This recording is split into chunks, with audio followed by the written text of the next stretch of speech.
Alrighty, well, that inflated my playtime by like an hour. Sure, why not? Anyway, hi, I'm back.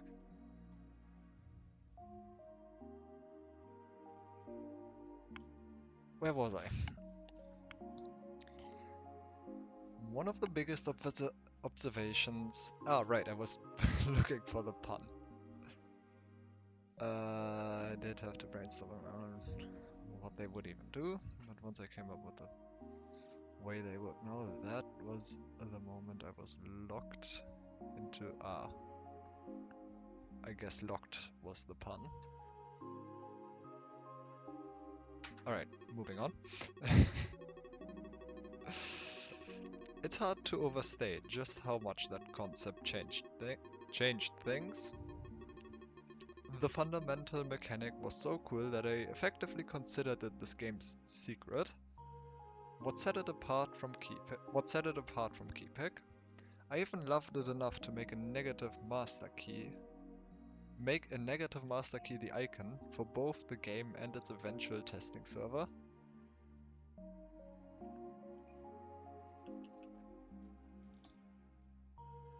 Huh. That sure is a negative master key. That's neat. I never thought about what that icon actually was. That aside though, there were plenty of other, smaller gaps to fill in. Things like glass doors and sign flip keys. I didn't come up with everything at once, and there were a decent number of scrapped early mechanics, which you probably saw, but eventually I had enough material to structure the game into worlds. On that note, now's a good time to mention my other primary inspiration for this game. Baba is you. Yeah, you can tell. Yes, I put punctuation both inside and outside the quotes. What?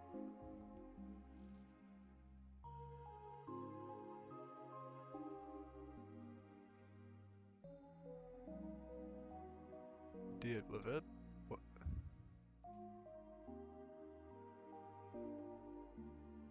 No, you didn't? Don't confuse me with... What?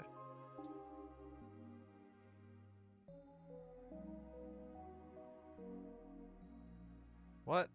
Okay, anyway. Anyways, that game was fresh in my mind and I basically yoinked its world structure wholesale, including how puzzle, unlocking and area clearance worked. I still have not beaten Baba. I mentioned it recently in HF's stream. But it's basically my travel game that I play whenever I'm away and have some time. I don't know, I still have no idea how close I am to the end of that game. One day I'll beat it. One day. Combining my ideas with the original mechanics, I eventually outlined enough material for 12 worlds. Yes, it was originally going to end at 12. I do think 12 was always intended to be a meta world. Although at the time I couldn't have known just how much of a big deal it would turn out to be. So much that it became a non-world. So much so that it turned into an overworld actually. There you go. For the record, I did eventually contact Keypick's author to see if I could make this game. I did kind of late. And they gave me their blessing.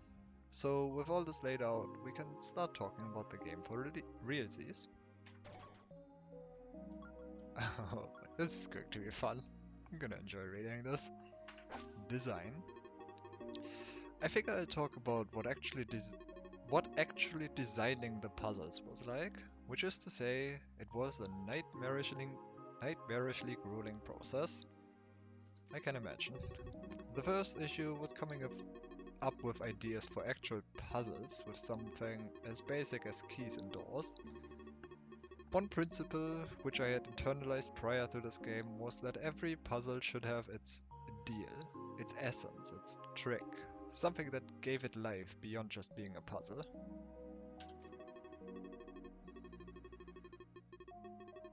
I doubt you've ever tried making a custom level for basic Sokoban, but imagine you did. Just pushing blocks onto targets and nothing else. Very quickly, after establishing some basic principles, you realize what else is there to even make a puzzle about. That is similar to the situation I found myself in. Now, in my case, I did have a bunch of mechanics.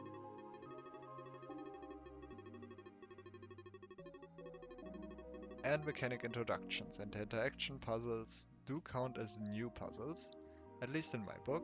However, I had to get creative to think about how to get more puzzles out of just the basics. So I downloaded Notepad++. How did how did you not have Notepad++ beforehand? I mean, okay, it's not actually my main editor.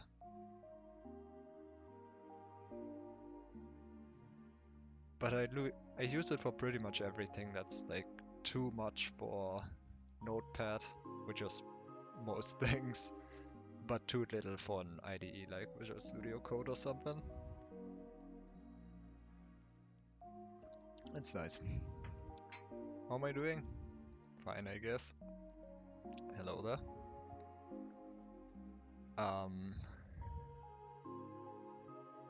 And for each world, I did the following. I basically wrote down a bullet point list of puzzle ideas, usually single phrases like use X.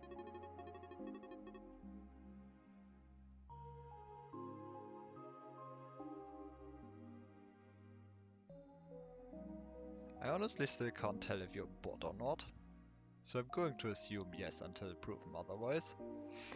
Anyway.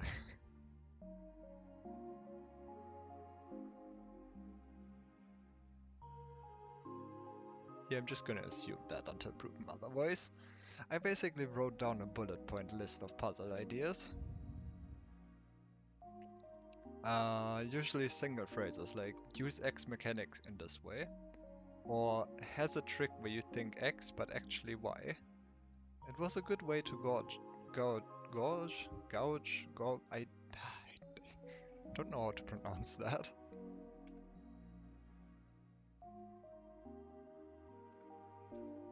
I don't know how to pronounce that. To gouge, I hate that word. Don't make me say that. I guess you aren't making me say that. Anyway. The number of puzzles I could expect to make. Then I took to actually designing them. That's a nice way of organizing that. This leads into the second issue, actually placing puzzle elements and testing the puzzles. And Game Maker's room editor leaves things to be desired. Okay, that... Am I actually going to get an answer to...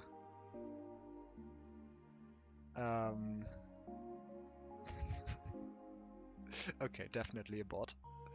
That is what I expected.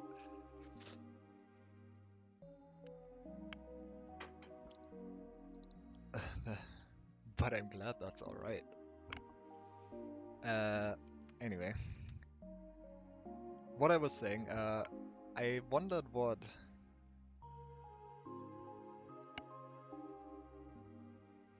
Okay. I wondered what gripes they had with Game Maker Studio. And I guess the room editor is one thing that I barely really used. Because, well, most things I make are avoidance, and they don't require me to use the room editor much. Because most of my room layouts I create through code. So, yeah. Especially with, like, visualization. That's one thing. I have actually in my recent avoidances, I've tried integrating more of the room editor. Or not integrating more of the room editor, by using rooms built in the room editor as layouts for the avoidance in different ways, or as templates for rooms / sections of the avoidance. And one gripe I have there is definitely that you just can't really make things, like visualize things. You can edit properties, but they don't show up. The edited properties don't really show up in the editor, in the room editor, which that is like probably one of the biggest features I was missing. What I did then was I just kind of made it an invisible sprite that has a sprite that's only used in the editor, but even that was like kind of hacky and not well implemented, or didn't work really well. Anyway, I'm curious if they're gonna talk more about what issues they had with that.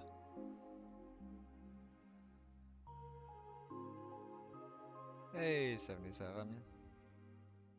We are reading. And, it might take a while. Anyway, the room editor leaves things to be desired. How it works is, basically, I have to manually place every key and door, and then add unique code to all of them to assign them their properties. Right, because Game Maker Studio 1 didn't even have the properties window. That was in GMS2 edition. So you actually only have creation code, which, yeah, that sucks. And then add unique code to all of them to assign them their properties. Yeah, that sounds like a nightmare. And as I said before, they don't even show up, so ew. Then I had to wait for the game to compile and load into the level to see what the puzzle looked like. Exactly! And if its solution was how I expected. Assuming I even remembered to make the puzzle accessible in-game, it was a really cumbersome process. I think at this point I would have made a level editor out of in-game maker, so I could live edit and just kinda... I guess there is, what's it called? Not Live 2D, that's that's very different software. GM Live, I think is what it's called. That is, I never tried that, but something like that. I probably wouldn't have used that directly, but I probably would have made some sort of editor and store the state in like a level file. That would have actually been really interesting. I'm really curious about how this works behind the scenes now. Huh. Anyway, I can imagine why it's a really cumbersome process. So, it eventually got to a point where I decided I wanted to make a fast and quick level editor for the game, there you go, which could save, load and play puzzles nearly instantly, as well as display the outcome of the code I had added to the objects in real time. There you go. That was when, it was already mentioned, but they edited JTool for that. And luckily, there was actually already a tool for that. Tool which had most of that covered. A fangame level editor named JTool. Made by one Patrick Trainer? Patrick. Good old Pat. That Patrick. Since that tool was open source, I managed to mod in the lockpick mechanics and wrangle it to save load code using cursed method undeserving of a description. No, please elaborate. I want to know.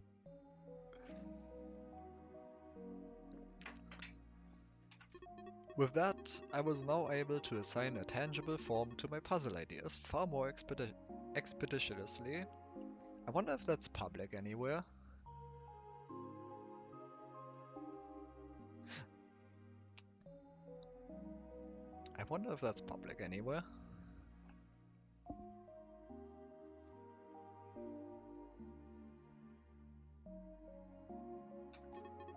back to actual design.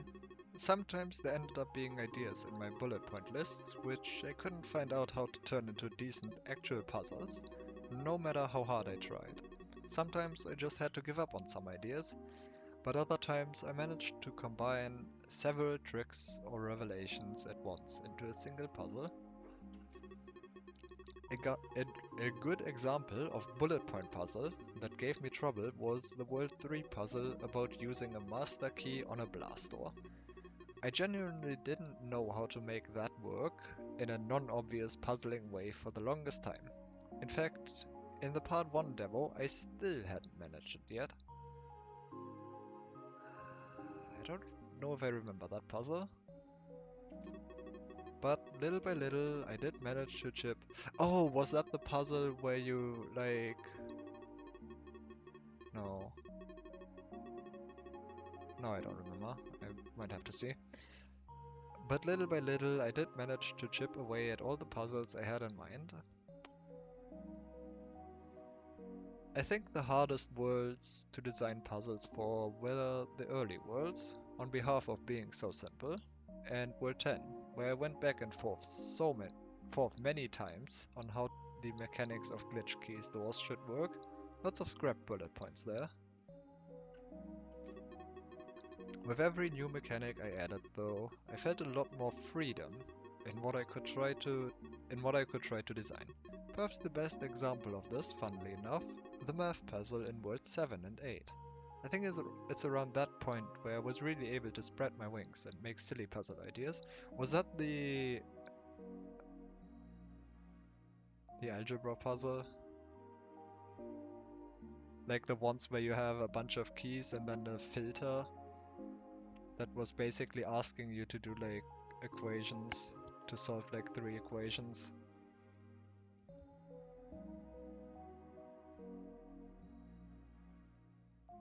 That was probably one of them.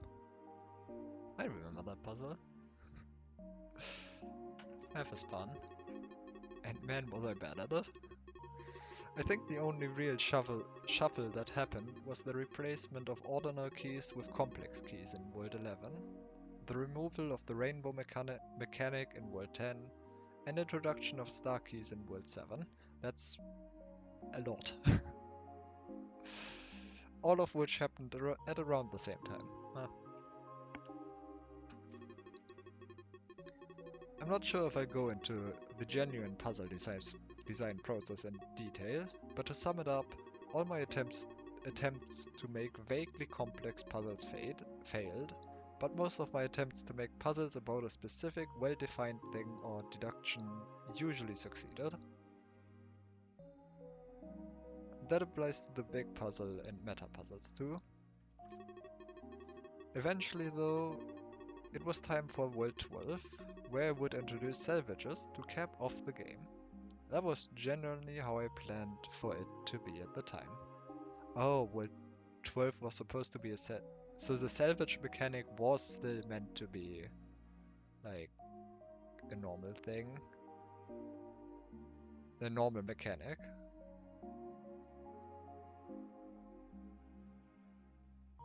How would that have worked? Only like within the level. Because the only thing I can imagine is like puzzles like in T3 I believe is where they introduced salvages inside puzzles. Like that? Because it seems very overworld puzzle-ish. I don't know. That was genuinely how I planned for it to be at the time. Obviously, as you already know, it ended up being a bit more than that. Part 2. Nightmares? I have no idea how much dialogue there is going to be. I might be sitting here for an hour or two. Part 2 of the game. As even the phrase itself implies, we scope creep. As even the phrase itself implies, was scope creep incarnate. There you go. I don't think I've ever owned myself harder as a developer than when I decided to actually dedicate the whole concept of salvages. Dedicate to the whole concept of salvages. Even back then, I hadn't really written out any plans for what I'd do with them, but just that the mechanics would exist and that meta puzzles would be a thing. Okay, so the meta puzzle part was still supposed to be part of World 12. Once I started doing my normal bullet point fare, I quickly realized there were a lot more dimensions to the concept than previously anticipated. Enough to say dedicate whole subworlds to puzzle sets which explore different aspects of salvagers. You already know where this is going. The ideas just kept on piling, and I even continued to set it up to be worse for myself down the line, when I realized that salvagers could be used to platform to unreachable locations. I decided I wanted that revelation to be necessary to reach, get this, a secret. A secret that turned into the third half of the game, which I would honestly consider the fourth half of the game. But I guess World 12 was always meant to be where it truly ends. Or, yeah, like around there. Additionally, while I forgot how exactly it started, I had also decided that using the lens of truth to uncover hidden level entrances would be cool, and so I basically pre-placed secret doors for Omega puzzles in every hub room. If you're a vigilant reader, you already know how that went. It was scrapped after the first demo. My thoughts still continued though. Even further beyond, eventually I decided that it would make sense for this culmination of the salvage mechanic to be the activation of a new meta puzzle in the main hub. I was very much also borrowing from my inspirations on that one. I am guessing that is talking about Baba Is You. And yeah, I mean, I have reached parts where it gets weird. I just don't know how much weirder it's going to get.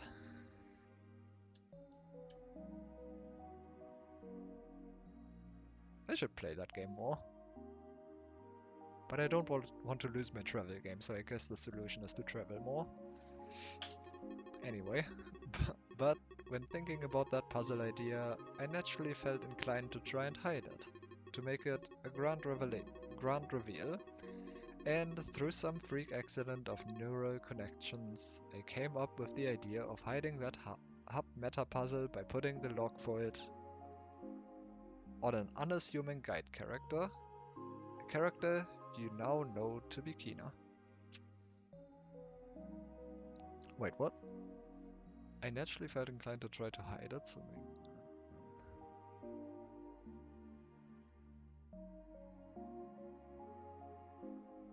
oh, it's not talking about... Wait, weren't we talking about platforming just now? Did I know what meta puzzle we're talking about now. That is really neat. That was a really neat revelation.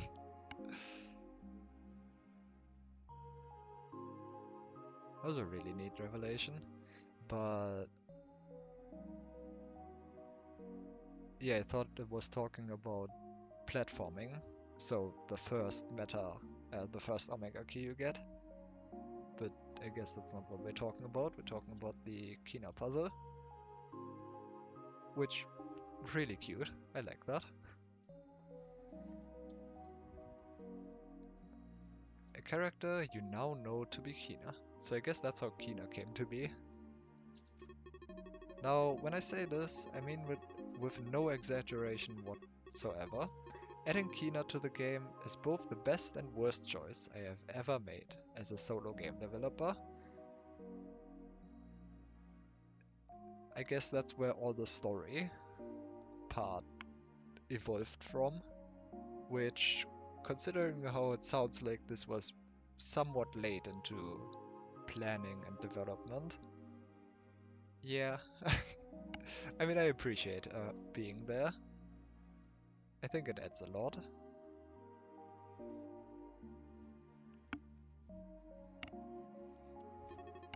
Like, do I even need to put it into words? Do I even need to convey just how much dedicating to that ridiculous concept completely exploded the scope of this game?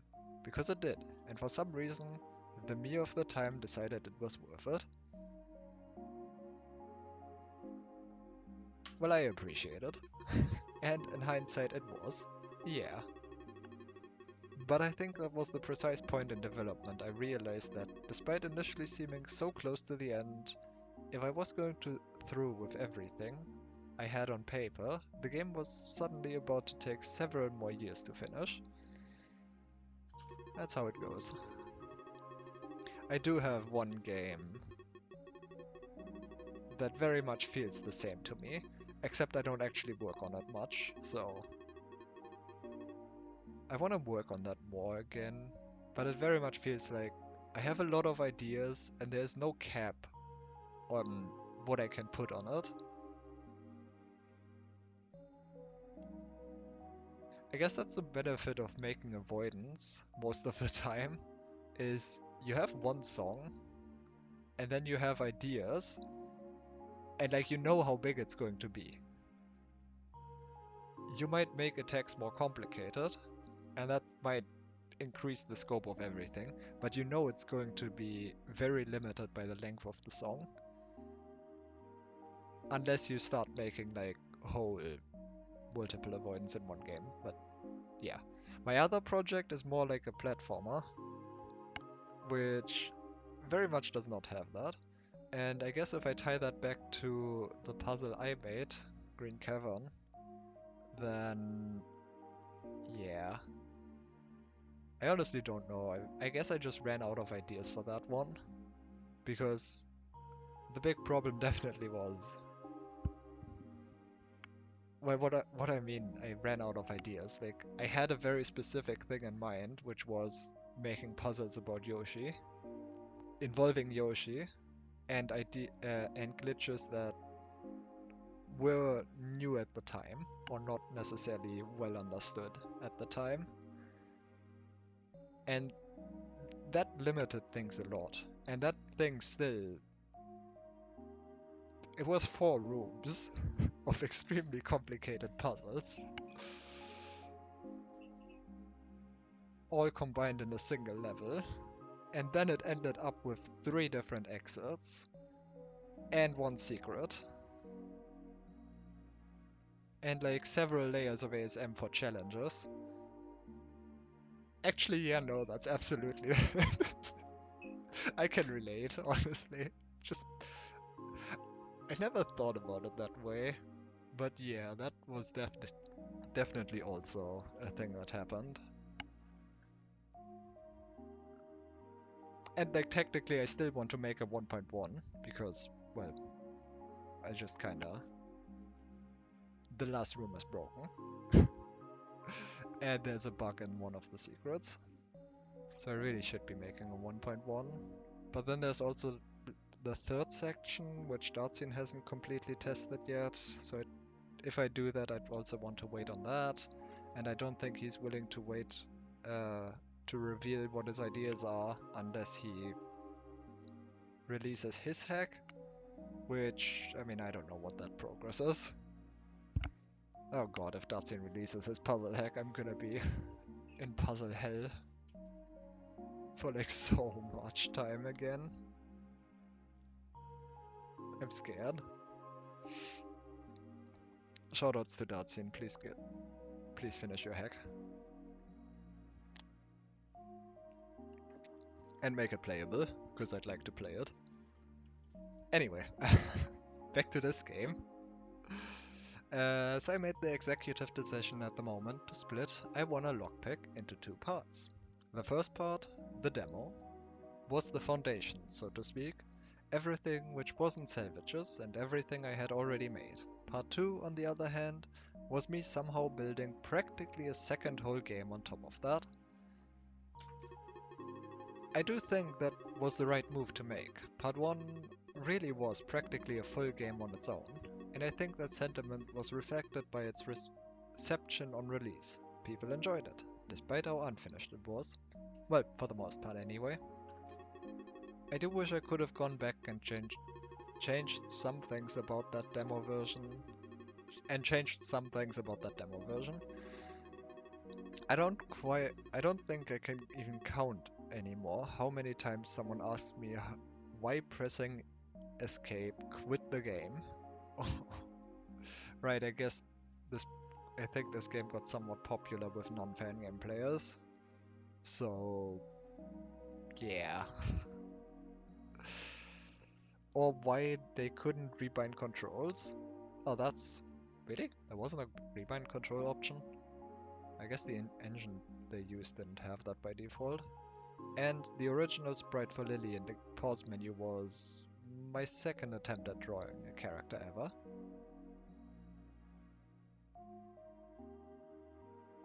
I kinda wanna see that now.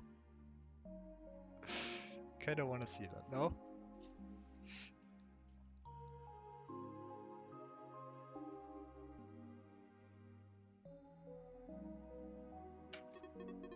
That being said, I am very thankful for all the kindness I received from people who enjoyed the demo's puzzles. I specify puzzles because that's one of the few things I personally made for this game.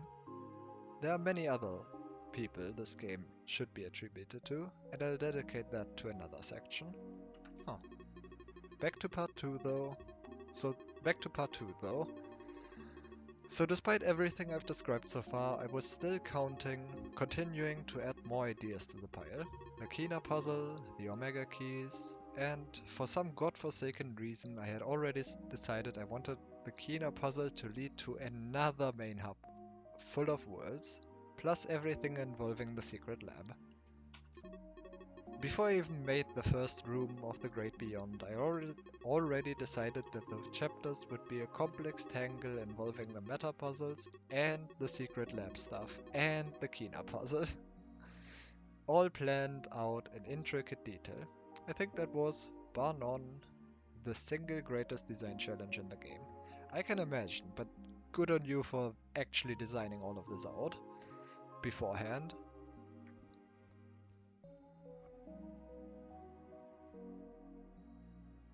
I can't imagine how much that work that was.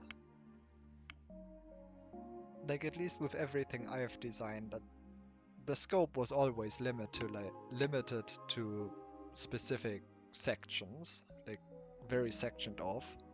This is just, you go back and forth and everywhere. I can imagine it was a lot. The only reason I think it even managed to function in the end was because of the actual months of prep work and planning I did. Like, I had figured out door type color restrictions, Omega key progression, and puzzle specifics all before making a single one. And I think that was the only way it was ever going to happen. I do think so too. Making design decisions, like while I do tend to work by just making stuff and seeing where it goes, one problem I have with that is that it always just kind of feels like it didn't go where I initially wanted it to, and some things I'm trying to fix myself as well by using very similar tactics of just doing much more preparation before actually making things.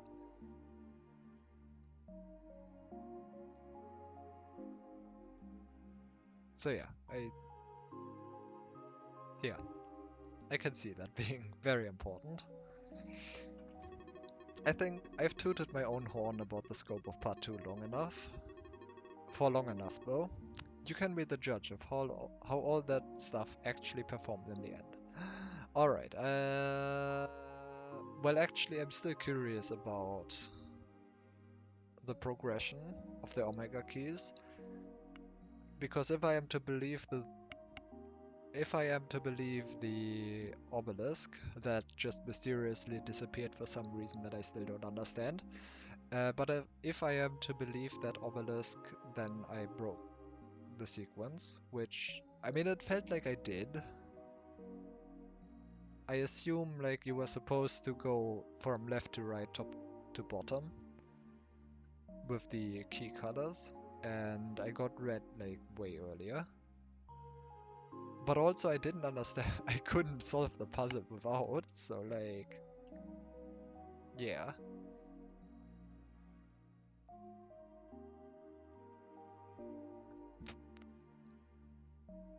Very curious. I mean, I guess I broke it, and I guess that's just, it didn't really break much. Like some puzzles were just, you get the key color and then you solve the puzzle and there's nothing else to it. Like the black key, the green key that required the black omega key, it's literally just, you change the color to black and then you win.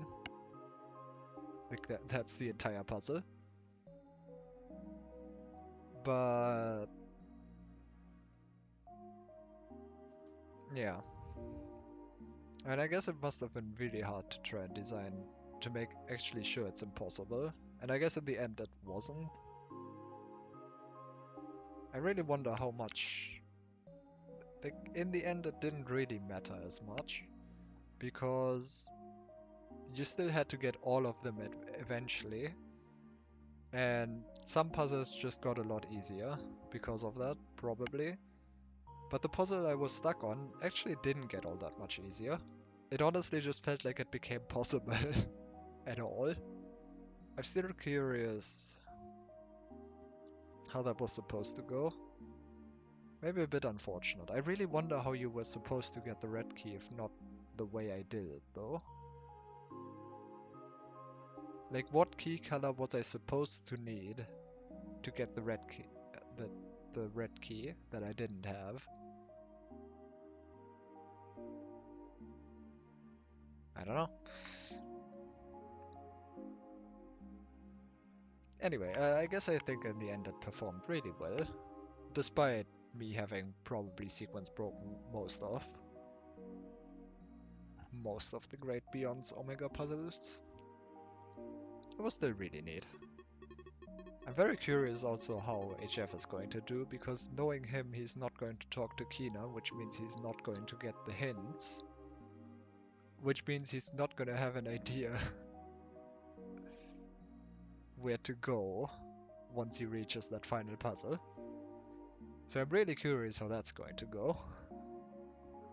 And I'm also curious if he's going to sequence break it in the same way, find a different way, or just solve the puzzle that I couldn't.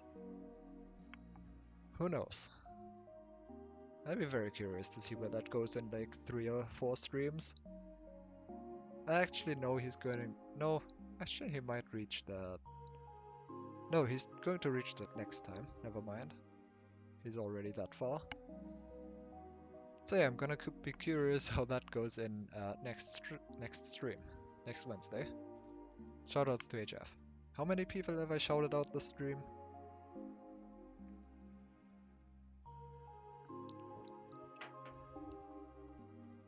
Anyway, now let's move on to the other reasons this game took so long to make.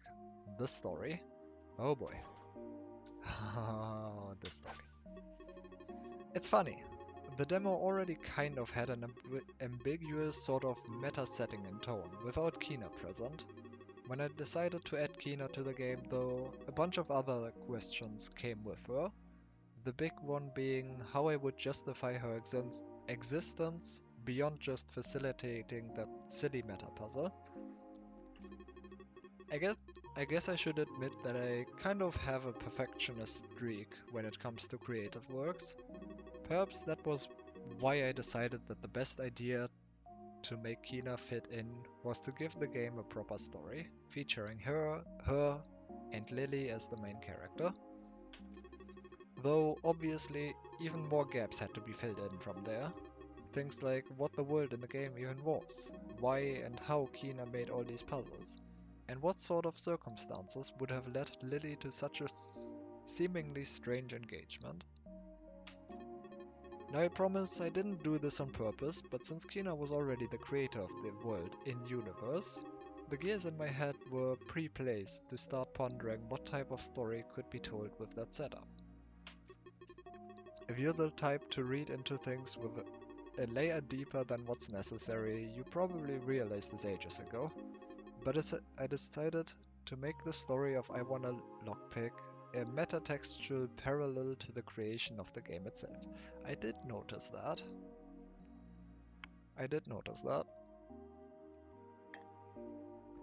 Though I don't think I try to read into things in a layer more than necessary. Eh, I guess you already consider that. I guess what I actually did was I just assumed the story was meant to do that. I guess I just assumed that was supposed to be what the story was about, and maybe even how the story came to be, but this is actually saying the opposite. Like the story was first and then it just kind of became a thing for meta commentary on the creation of the game. Interesting. I don't know if I I don't know, I feel called out on the what one layer deeper than what's necessary thing though. I don't think that was deeper than necessary, especially when clearly it was supposed to be, because, well, that's what that was. I don't know. Anyway, I guess that's already deeper than necessary. I mean, at some points I actually consider that to be a commentary intended to be the player, and they kind of, what's a good word for that? Like, I remember the one time, like, when Lily said, or when Lily said things about how they felt, I pointed out that that's not necessarily how I felt at the time, which I guess that's definitely a layer too deep, so okay, fair enough. I do think I read too much into it at the time when I said those things. Anyway, this is going to take forever if I comment on everything, but I'm having fun. It's at least what I intended, although I will note that there are a number of places where the in-game story doesn't fully map onto reality. I figure I shouldn't really specify where that's the case though. You can use your imagination like a normal media literate individual. I don't think I remember enough of the details to point out any cases, but I do remember feeling that way too when I read some of it.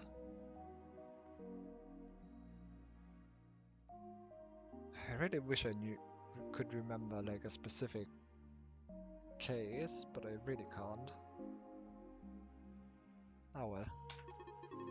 You've probably also figured at this point that Lily is a reflection of the player, that Kina is a reflection of myself, and while that is sort of what I was going for, I did try to make them their own characters, with lives and desires of their own. Of course, though, everything I write will inevitably have pieces of me in it. Yeah. I think that's one mistake I made when looking into the story, is just not considering Lily and Kina as their own characters as much as they were probably meant to be. I wish I had done that more from the start. Like just thinking of them as their own characters. I only realized that they weren't supposed to be, I guess, at the very end when Well, at the very end when I talked to Kina and the credits rolled, and they talked about how the game actually came to be, like that part of the story was what made me realize that these were not actually just meant to as reflections. And I really wish I had considered that earlier. I think it changed my view on the story a lot. Like both not having considered that and that point where that like talk with Kina happened, which was like basically the third to last puzzle. So yeah, whoops, that happened. Anyway, I suppose the next subject regarding the story is its bizarre setting, and honestly, I just kinda operated by feel in most places. I do have a bunch of personal notes on the details of the greater world of lockpicks, but I don't think I'd really want to share them. That I can fully understand. Like I'm also making like or trying to make something more story focused with like a lot of ideas that I have. And I don't think I would actually want to make like I considered making it an explicit thing, but I think just having some of the mystery, or not necessarily mystery, but like ambiguity on interpretation, if that made any sense, for that to be up to the player gives it a lot more depth, I suppose.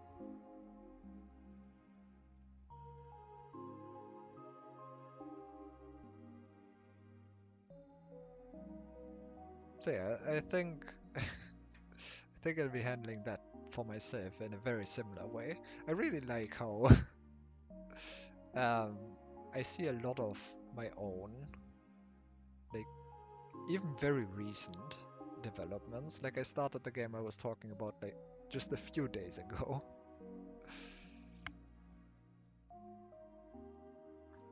And this is really interesting to read. It like also kind of validates me in what I'm doing and trying myself. I really like this. Even though that's probably not what it was supposed to do. But yeah, I like it anyway. Personal notes on the details of the greater world of Lockpick, but I don't think I'd really want to share them. So, well, you can take my word for it that I have explanations for everything. You should feel free to imagine for yourself what living in Lily's and Kina's world is like, and what the themes I might have briefly touched upon could be analogues to in reality, but I'm more of a mechanical writer than a thematic one. For the record, I do think basing your creative works around themes rather than mechanics is cool, and in fact really helpful if you want to keep your story focused. At least that's my understanding of it. I'm not actually a professional writer, neither am I. I'm not even a professional. I don't know where I was going with that. I wanted to say game developer, which like is technically true, but I am a professional developer, so I don't know what makes that what to make of that. A professional developer with interest in game making, but definitely not a game developer. As fun as it is, that's just a hobby, and it's going to stay one, most likely. Anyway, I don't actually know what mechanic and theme focused writing would imply. I'm not sure what the difference there actually is.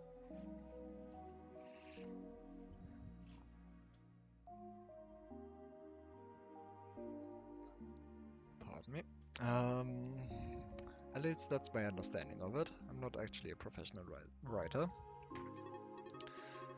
Before I move on to the next subject though, I figure it'd be fun to have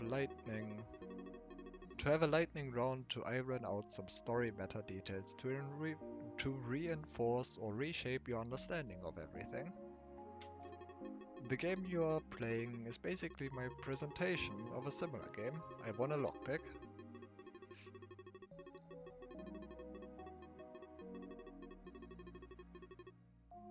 Hold on. Basically my presentation of a similar game. I won a lockpick. Alright, I should finish the sentence. That's not where the sentence ends. That's a comma, not a period. I won a lockpick made by Lily with the help of some unknown friends to retell the story of her trip to the enrichment program and her interactions with Kina, which are the base of everything, so to speak. Yay for run-on sentences. Yep. God. Okay. Kina was the one who designed all the puzzles, but Lily was the one who wrote all the room comments. Oh. I was wondering about who wrote them.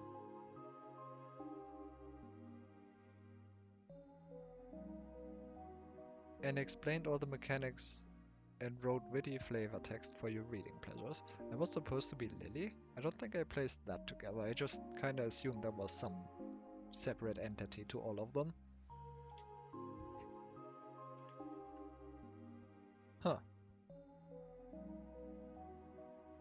Well, I would say I'd be interested to seeing someone else play through it, but well, the only person I'm watching play this right now has already finished most of them. The part of the game which had those flavor text things. Huh, interesting. Yeah, I definitely didn't piece that together. Why?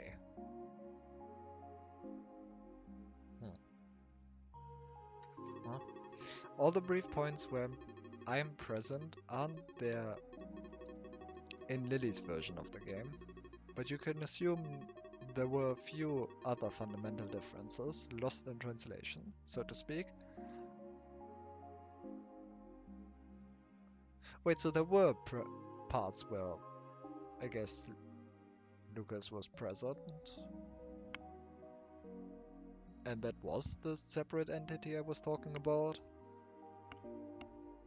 Because that's kind of what it felt like sometime. I don't know, now I'm confused. I would actually have to go back and reread the flavor text with that knowledge in mind. But you can assume there were a few other fundamental differences lost in translation, so to speak. A funny example of this being Lily's inconsistent character designs across basically every time I tried to draw her. So in the pause menu, the player sprite and the icon. And I guess the CG. Would those be considered CG scenes? Anyway. Going deep on the visual novel joke. As for whether I'm connected to Lily or not, I try to tread carefully and treat characters with the same respect as real people. So to put up a layer of abstraction once more, let's say that we're just long-distance friends across worlds, and that I got her permission to show you my version of her neat game. Ah, I see. Oh, okay, yeah, now I understand. So this game is not the game that they were talking about initially when Lily made that? And the Friends at the Ambassador Society or whatever was actually not? Were actually also separate? And the game that we're playing is more or less a translation of this world, that world's game, into into this world. That's gonna be my interpretation of this. Man, I'm having fun reading this a lot.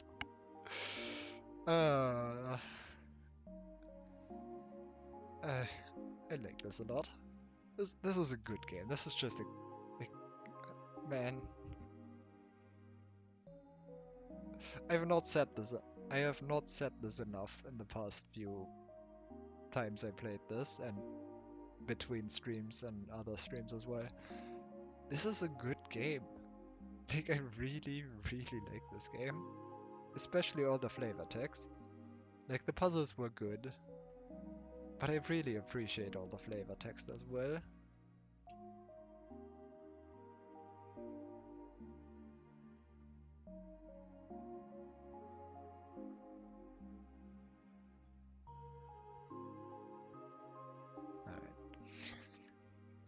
Alright. And I got her permission to show you my version of her neat game.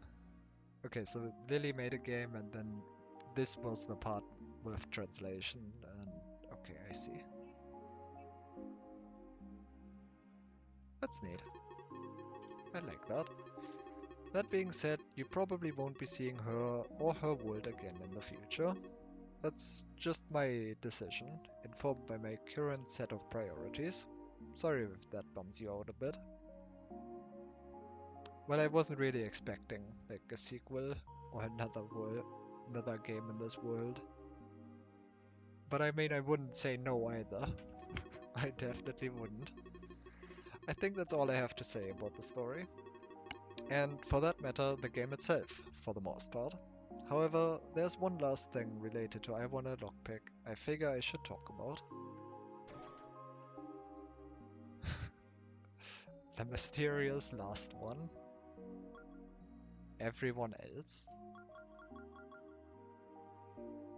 I don't want this game to end. Can this game just not... I think the fact that I'm the creative lead, game level designer, writer, and main spriter for this game might lead some to forget that I'm by no means the only person responsible for this game's existence. And that without many other people's work, this game wouldn't have even been possible. To start with something simple, the testers for this game were all extremely important. Not only did they actually put my designs to the test and offer tons of extensive and useful feedback. Thank one of them for the undo feature. Alright, thank you that one, tester. Watching them play everything was also a huge morale boost. That is so incredibly true.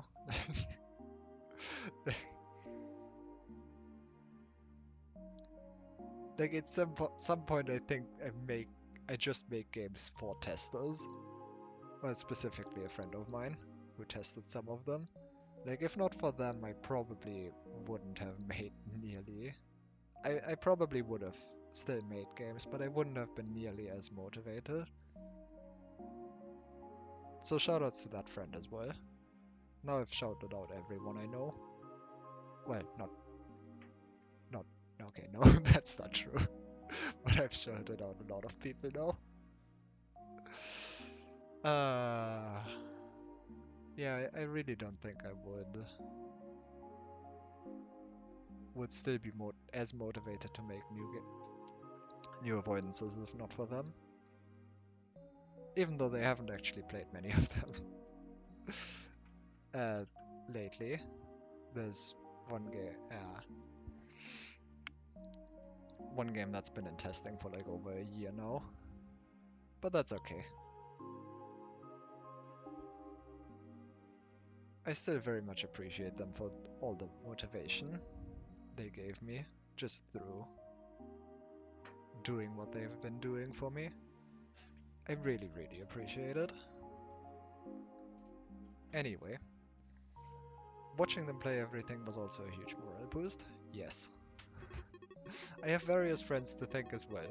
I won't name names, but there have been a good many people whom I opened up about the game to and talked about the creative process in private, and having folks to be able to talk to about the game was very good for my mental health.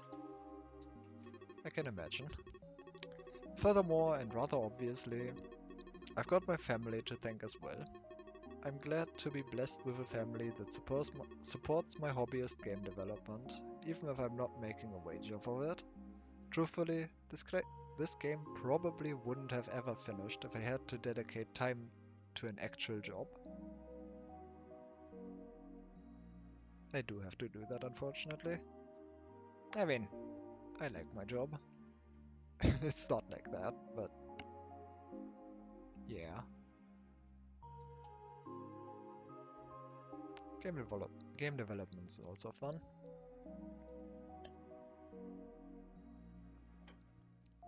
Sometimes. Honestly, my biggest problem is always just the creative process of game development. I really struggle with that part a lot, unfortunately. Anyway, I am eternally grateful to all of them and their company, even if I'm not typically vocal about it. Who knows? Maybe they're reading this right now. That'd be funny. But either way, I love them very much, even if none of them really know this game and know this game the way I do. Their, their support is enough. We're not quite done with credits yet though. Now I figure I'll talk about something a bit more fringe, but which I feel necessary to properly address in sincerity, which is to say all the games and authors whose music and occasionally sprites I stole and reused in this game. There was a whole dialogue of that at the beginning of the game that yeah. It's something fan games of I Wanna Be the Guy are known for, and when I did it for this game, it was partly because I couldn't compose or hire composers, partly because I liked the songs, and partly because I wanted to make cool visuals that could recontextualize the songs I picked. Of course, that still doesn't mean that I had permission to use them, at least not all of them. While I do believe I succeeded in artfully reusing things, I think it's important that the original artists get the full extent of the credit and proper attributions where they are due. You've made that very clear in the very first seconds of the game, before the game even started, and I appreciate that. Like, it's definitely something not many people do. I mean, I'm not including me in the few people that do that. I have most certainly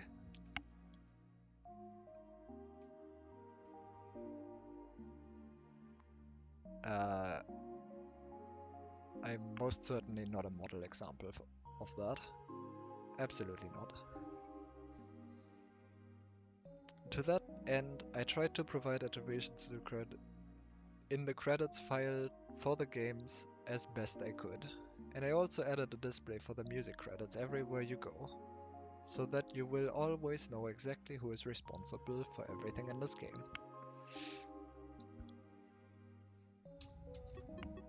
It's not the most I could do, more like the bare minimum.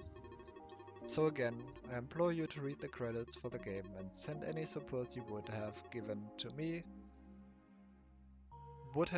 me to all the other artists instead. I tried to provide support links where I could, but I might have missed a few while researching.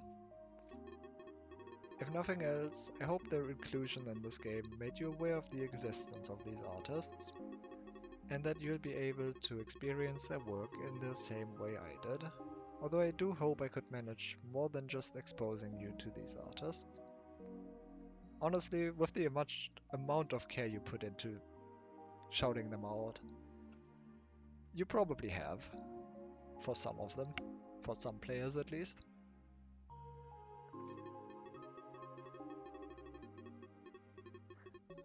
I have a lot more to say about reusing and recontextualizing work, but I think I'll just sum it up as such. It's okay to reuse or iterate on other people's work in your art, but try to respect the author's wishes and always give credits so people will be able to find where everything came from. I do actually do that with my profile pictures. I certainly don't ask for permission when I change my profile pictures, but I have recently started doing that, and I always try to put at least the artist name somewhere.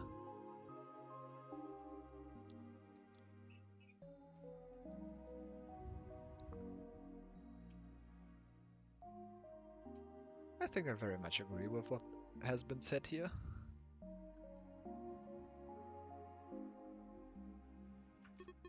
I suppose I have one more thing left to talk about. Oh, never mind. One more. The future. Thanks for sticking it out this long. We're close to done for real now, but to cap it off, I think I'd like to talk about things I'd like to make going forward, as well as my hopes as a creative. My creative philosophy for a while has been, essentially, to take something someone else made and see what ideas I could personally contribute to it. It's how many of my early and even current projects came to fruition, and I think it's a good mindset to have. When you're surrounded by the creative works of so many other people, it inevitably permeates your mindscape. It's our nature to think about things that engage us, and sometimes that leads us to expanding on those ideas, combining them, and even evolving and reimagining them. I Wanna Lockpick probably wouldn't have existed if not for I Wanna Keypick 100. Believe it or not, before that game, I hadn't really thought a lot about the concept of puzzles about keys and doors. I wonder why. It's a perfectly normal thing to think about.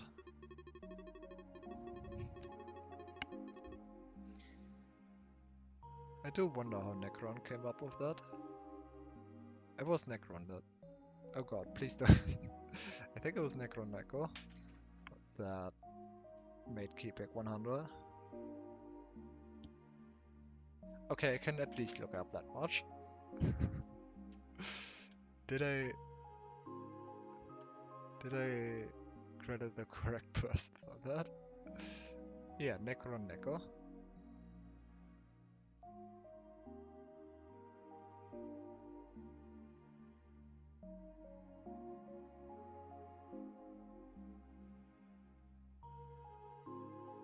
Well, at least I got that right. Anyway. I do wonder how they came up with the idea. I guess it's not the most unreasonable idea to eventually just have. But still. I wonder what inspired it as well. Or if there was an inspiration, or just they looked at a door and thought, what if this was a fan game? Who knows? I certainly do not. In the end, I made so much for this game, and despite how fleshed out it is, I still do not believe for a second that it is the best that could be done with the concept.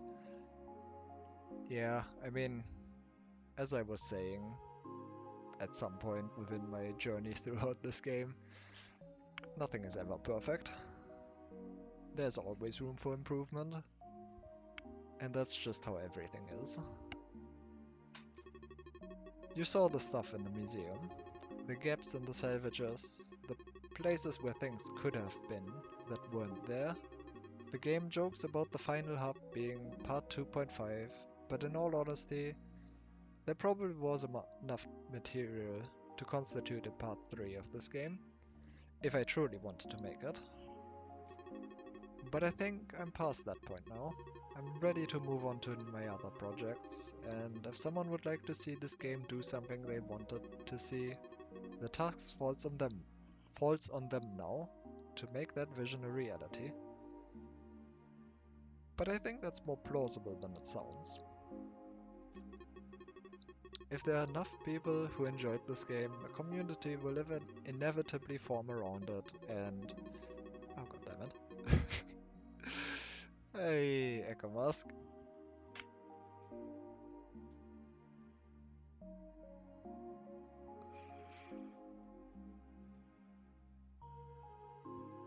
Thanks for the raid. I am probably just about actually done with this game this time. Yes, the lore. Except this is canonically not part of the lore. Or I guess it actually is. Something like that.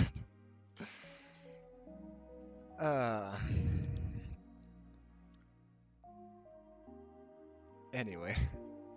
If there are enough people who enjoyed this game, a community will inevitably form around it, and from there a new pool of creatives will be primed to build on everything this game had to offer, and add their own personal spice to it. As I've heard, that has already kind of happened.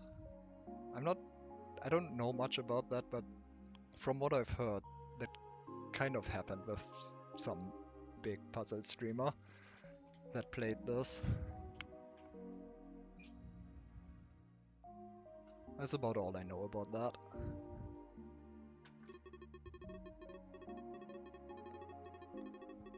And I give anyone who's up to that task full permission to do that. Make part 3, or Lockpick 2, or Lockpick Kaiser Edition. Okay, I was not expecting that. I was not expecting to read Kaiser in there. As long as your heart's in it, that's good enough for me. That is... I hate that idea. Hilariously enough, that's like basically... like... Datsun was joking about making Lockpick and SMW as ASM that nobody needs. I was very tempted to make that a reality.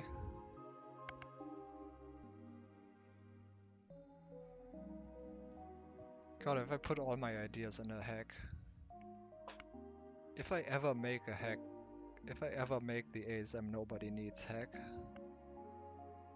it's going to be a ridiculous project. And very much scope creep like this game has.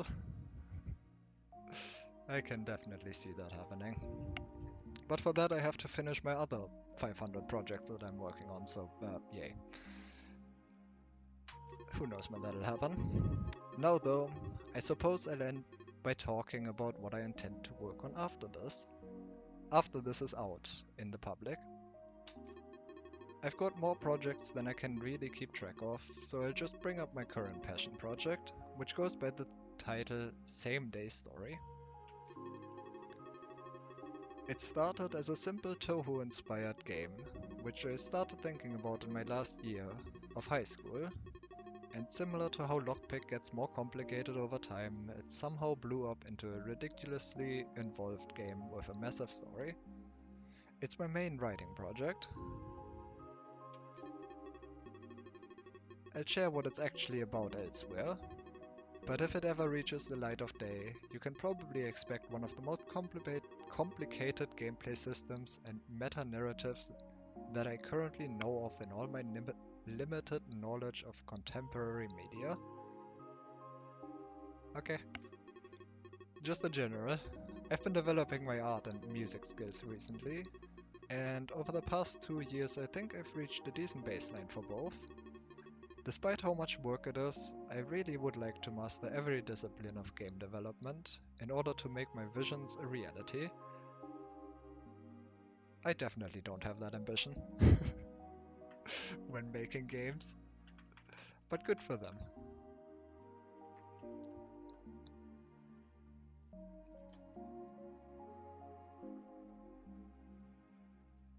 Yeah, there's just things I would not do.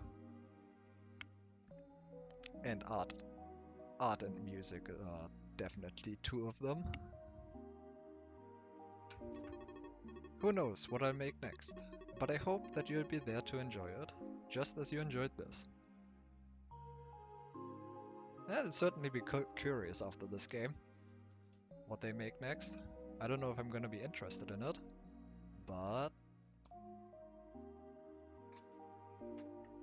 this game has been incredible, so I'm definitely curious to see what Watson makes. I don't actually know what they have made so far. I know they are fairly well known in the fan game community, But I don't actually know what for.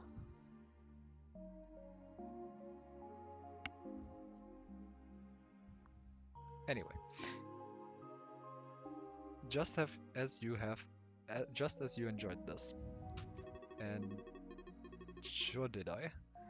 I suppose it's almost time to wrap everything up now. Again, thanks for playing my game. Unless you left some puzzles unfinished, you've probably seen everything there is to see now. I have not.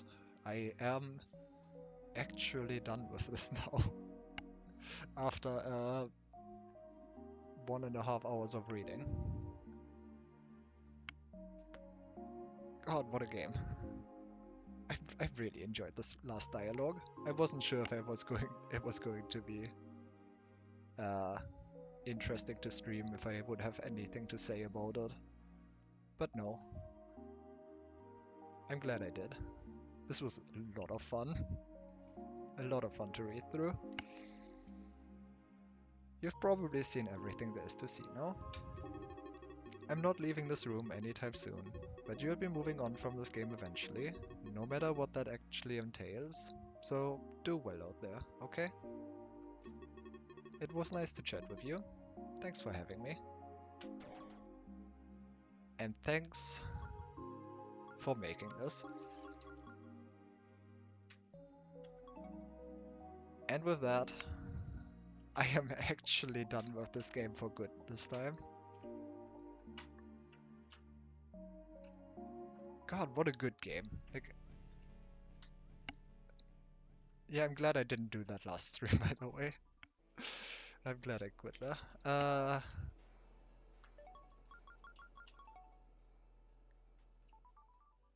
Yeah, I really like this game. This is just a very good game.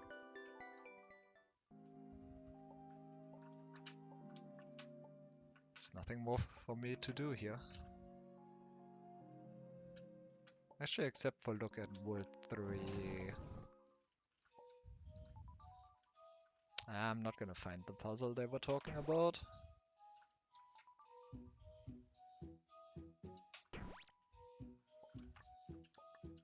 I'm not gonna talk. There was some blaster puzzle they were talking about. I think it was World 3. Oh, wait, this one maybe? I don't remember what the deal was in this puzzle. And the only note is this one. Fantastic.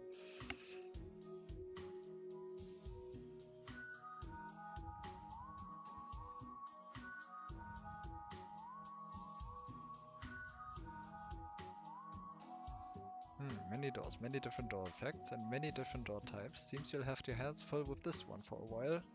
So there's a smiley face here to encourage you. Also, this room is shaped like a hair comb. Look, I figured I should have something to say, alright? I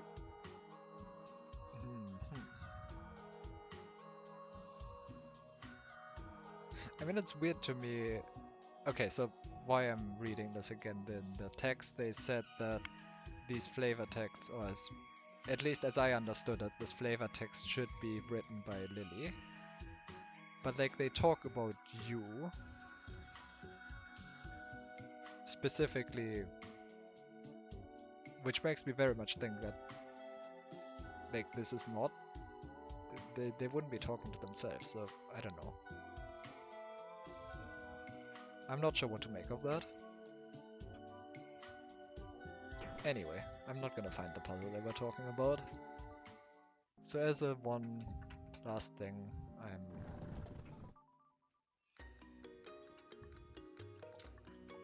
just going to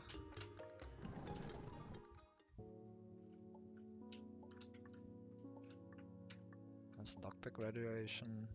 Don't need to go there.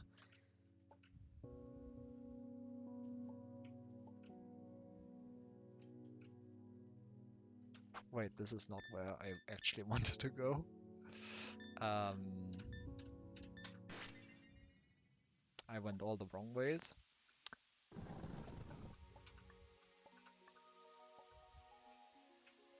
There's a pedal missing here.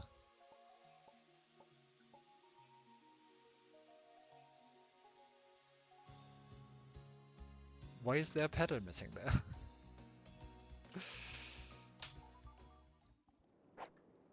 I just wanted to go here again.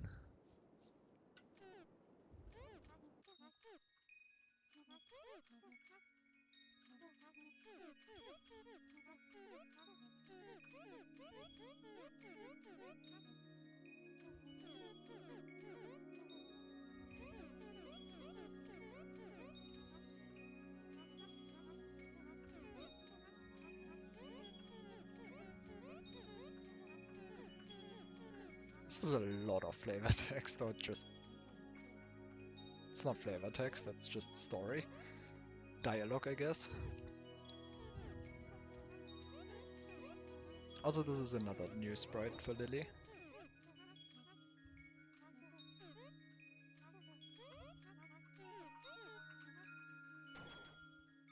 There you go. Just wanted to live there. I know I could have pressed S. I just wanted to go through that again. I want a Lockpick.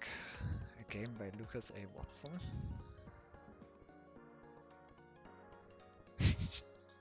The unfortunately comment still gets me. Yeah. This is just a good game.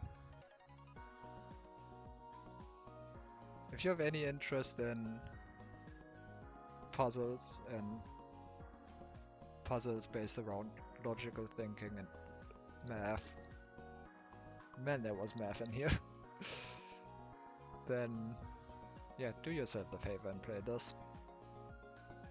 It is incredible. I can't believe I'm done with this.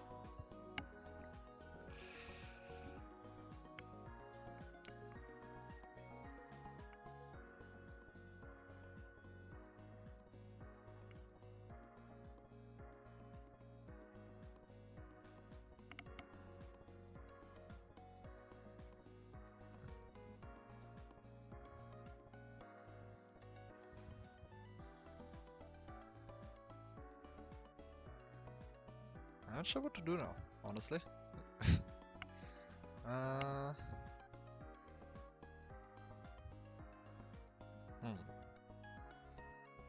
Just math cookie, left now.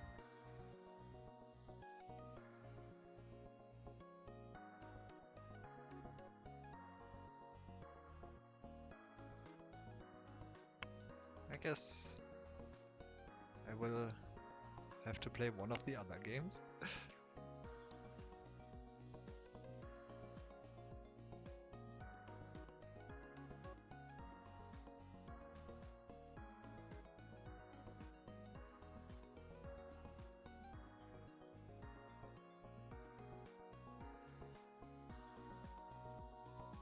It's a lot of testers. Yeah, there you go, Neko. I didn't even have to look it up, because the game credits the original creator themselves.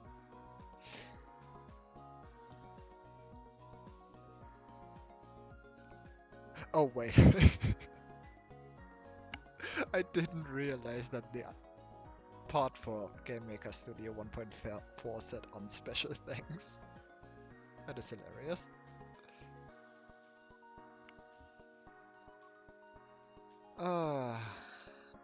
What a good game. I don't know. I can't express how much I like this game.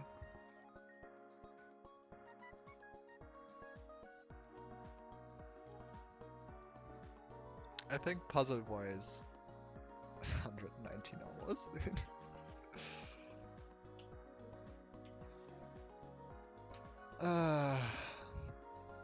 Like 2 or 3 of them were just reading.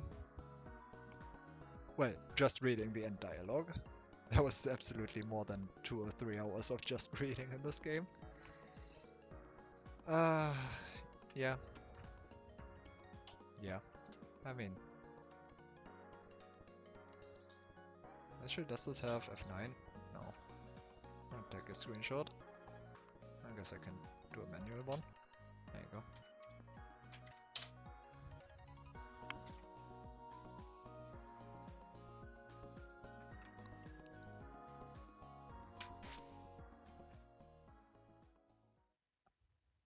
Yeah, and with that, I am truly and actually done with this.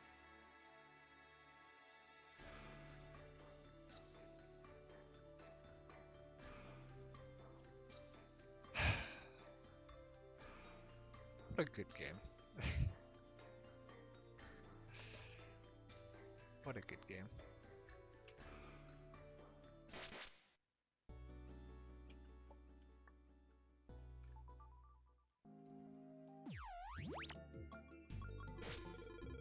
Yes, I talk. That's a common trait in humans, and I'm pretty sure I'm one of those.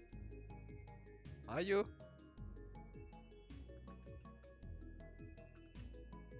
Ah, I guess you would be. I don't know if I read that.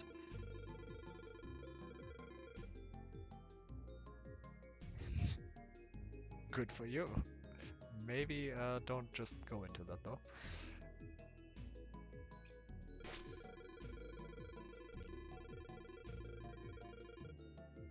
There's 20 jokes I can tell.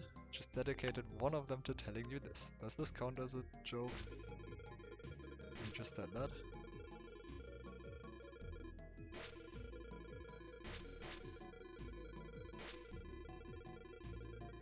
You won't be getting any lore from this. Did you know there are 300 puzzles in this game? No, you didn't, because there aren't that many. Yeah, there are 213.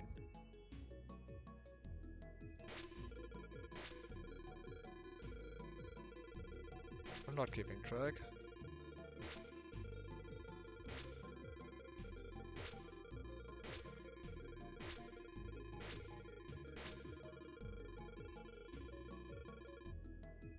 This statement is true. I don't see why there would be anything wrong with that. Joke.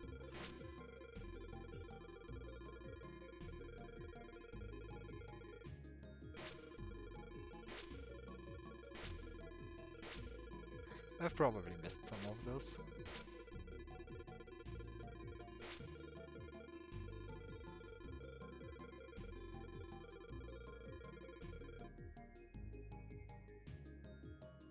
I get that joke. Now that I've read it for the second time.